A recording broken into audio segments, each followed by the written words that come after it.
Shamshabad airport లో భారీగా diamonds పట్టుబడ్డాయి. Customs అధికారుల తనిఖీల్లో విలువైన వజ్రాలు పట్టుబడ్డాయి.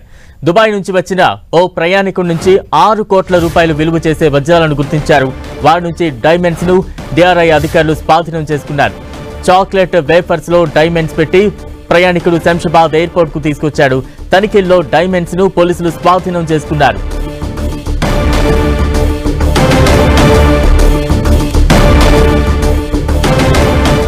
శంషాబాద్ ఎయిర్పోర్ట్ లో భారీగా డైమండ్స్ పట్టుబడ్డాయి. కస్టమ్స్ అధికారుల తనిఖీల్లో విలువైన వజ్రాలు బయటపడ్డాయి. దుబాయ్ నుంచి వచ్చిన ఓ ప్రయాణికుడి నుంచి 6 కోట్ల రూపాయలు విలువ చేసే వజ్రాలను గుర్తించారు అధికారులు. వారి నుంచి డైమండ్స్ ను డిఆర్ఐ అధికారులు స్వాధీనం చేసుకున్నారు. చాక్లెట్ వేఫర్స్ లో డైమండ్స్ పెట్టి ప్రయాణికుడు శంషాబాద్ ఎయిర్పోర్ట్ కు తీసుకువచ్చాడు. తనిఖీల్లో డైమండ్స్ ను పోలీసులు స్వాధీనం చేసుకున్నారు.